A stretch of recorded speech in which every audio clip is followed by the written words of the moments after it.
A little servant girl and the proud general. No, Elliot, don't put that up there. Naaman was a very important man in a very important army of a very important country. No, that is. So you'll see, he was a very, very, very important guy. But Naaman was sick.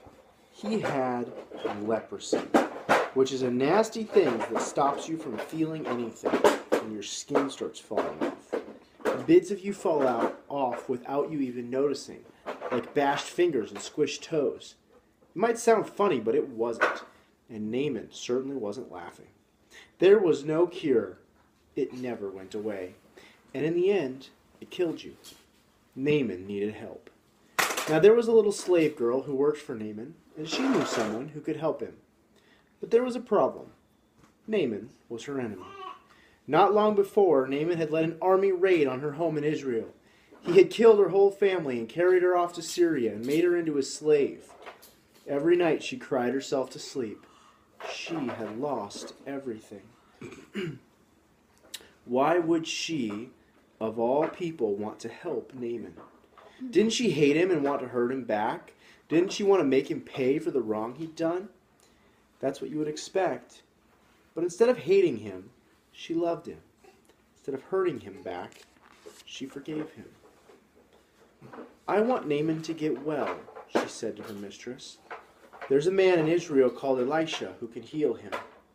I'll go, said Naaman, loading up his wagons and putting on his flashing armor. But I'll go to the palace because that's where someone important like me gets healed. So he hurried off to Israel and went straight to the king. My healing, please, he announced. I can do lots of things, the king replied, but only God can heal. Just then a message from Elisha arrived. Send Naaman here. So Naaman hurried off to Elisha's house. But Elisha didn't even come out to greet him. He just sent a servant instead. Doesn't Elisha realize who I am? Naaman thought. Elisha? He was a prophet of God. But what the servant said next made him even crosser. Wash in there. Just wash? Naaman laughed. In that slimy, stinky river? He looked around to see if it was some kind of joke. It wasn't. Any person can wash in a river, he thought. I am Naaman. I am important. I should do something important so God can heal me. And he rode off in a rage. Of course, you and I both know that that's not how God does things. All Naaman needed was nothing. And it was the one thing Naaman didn't have. God knew that Naaman was even sicker on the inside than he was on the outside. Naaman was proud. He thought he didn't need God. His heart didn't work right. He couldn't feel anything. You see, Naaman had leprosy in his heart. God was not only going to heal Naaman's skin, he was going to heal his pride. Naaman finally agreed to wash in the river, and instantly his skin became smooth like a baby. Naaman wanted to pay Elisha.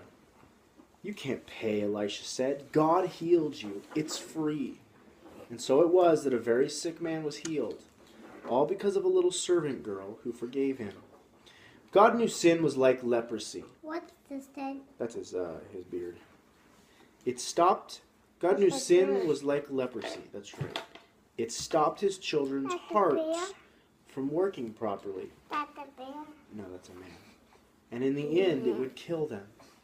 Years later, God was going to send another servant to forgive, as the little girl did. But this servant would forgive all of God's children and heal the terrible sickness in all their hearts. Their hearts were broken, but God can mend broken hearts. All right, go turn it off, Jack. I have to read more tomorrow.